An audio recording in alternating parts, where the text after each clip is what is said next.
Hey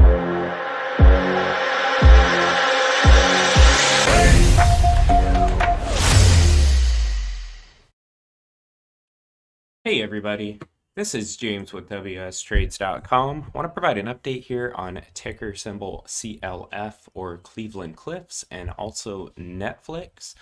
So looking at some recent news stories here, we did have one here talking about Cleveland Cliffs beating the S&P 500, but there will be volatility.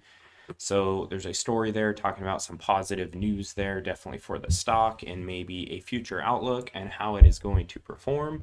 But of course, markets have been dumping pretty crazily here. Let's take a look at the daily chart here on CLF. And you can see that it fell through a very long-term support level here around $19. You can see some rejection here, here, and here. So that was a pretty good support level running all the way back to June. So that thing was really floating above that level for a while, peaking out here and hitting highs of around 2650 or so. And then, yeah, like a lot of things here recently, like a massive move down. These are some pretty ugly candles here. Had this thing right around $22, trading right around that 21-day exponential moving average. And then with the markets, this huge dump here, 4 really nasty candles. So let's zoom back out here and take a look and see what could be next for this stock.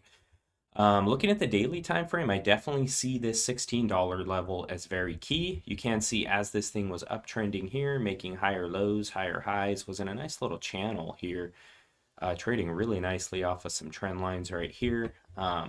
You know, it did bounce off of that 16 level, so after it broke above it right here back in March, it really turned that level into a nice support and then ripped higher again and then made a new support level here up at 18. So kind of looking at it right now, it looks like it's probably going to retrace to the $16 level. So that's what I'm going to be looking at there. As this thing bleeds out, it's about a 10% dump on Friday. I'll be looking at that $16 level. If it bounces off of that nicely, buyers step back in and they reject that $16 mark. You know, that could be a good long entry. If the price falls below that $16 level, closes below it on the daily time frame, I think it's coming down here to test $15. So that'd definitely be a price I would be looking at there. And then, you know, to the upside, let's say, you know, that $16 level does get rejected, buyers start to rally this thing. I'm looking up around 18 because we have 16 here, and the next stop here, I think to the upside is around 18. So, you know, if the buyers step back into this thing, start to drive it up, I would be looking to the upside around 18. If it could break that level, you know, I think that's pretty key. Maybe a next price point to look at would be around that $19 level. But here in the short term, definitely keep an eye on 18 bucks and definitely keep an eye on 16 bucks. I think those are key levels right now on the daily time frame. Let's take a look here at Netflix. See what in the world is going on here. The insane gap down there. Earnings info came out. Let's boy, that low is just really getting in the way there. Check out the news stories here. Some recent ones here talking about Netflix, like more of a generic story there. Here's what's coming in February. Let's take a look here and see what's going on. Some shows coming up here. It says Netflix has another relatively light lineup coming in February as it raises prices for subscribers in US and Canada. So it's just talking here about subs in the US. We'll see the cost of basic plan rising from $8.99 to $9.99 a month, so $1 increase there in price. And then it says while the standard and most popular plan goes from $13.99 to $15.49, so that one's about $1.49 raise there, and the premium plan going from $17.99 to $19.99 a month, so that's a $2 increase on that premium plan there.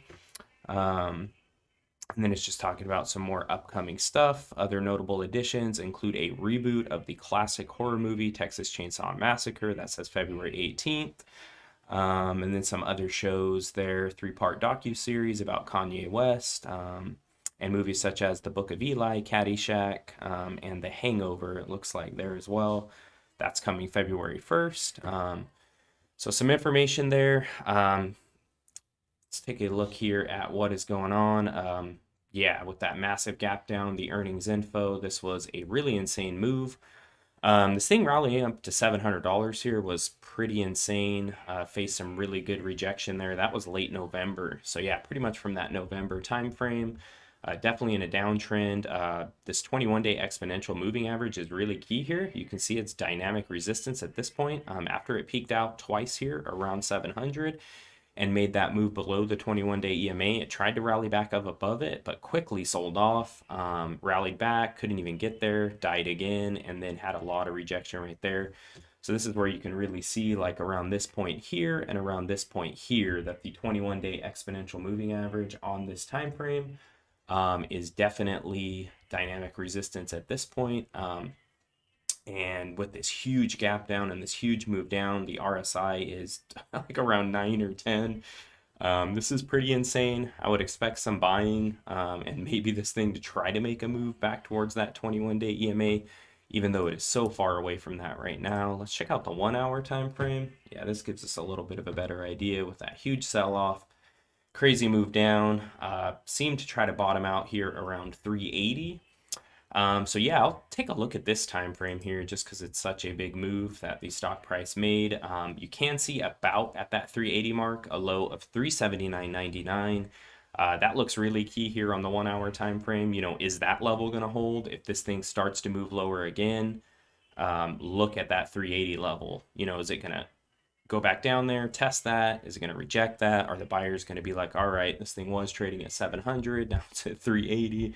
This price is good enough. If it falls through that level, look out below, because I think it could see a very significant move down still. And then to the upside, you know, we know on the other time frame, even on this time frame, you can really see that that 21-day EMA is fairly important here. You can see it's having a lot of trouble getting above that level, even on this hourly time frame here. So I would take a look at that. I think that would be a good sign if it could rally above the 21-day exponential moving average on this 1 hour time frame and close above it. You know, that could be a really good sign. But I don't see a lot in the way of areas to the upside from there. I mean, up around this 500 level, well, actually kind of lying there. If it does make a nice move higher, I guess I would be looking around this area here, maybe 415. You know, that could be a barrier to the upside. If the buyers start liking this price, they start to drive this up towards the 21-day EMA. I think that could be a key level there around 415. If the price could break through that on this time frame, close above it, you know, then I think we can make a really good rip higher, because you don't really see much of anything else going on with this massive move down. So yeah, maybe keep an eye there around 415 if the thing starts to rally. And then to the downside, keep an eye for sure at 380. If we close below that, could be a good short entry there. Could see even a bigger dump than we've already seen. So I'll continue to keep you guys updated here on CLF and Netflix. Please like this video. Please also subscribe to the channel if you're not subscribed. Hit that notification bell. Appreciate you guys for taking the time to watch this. Talk to you soon.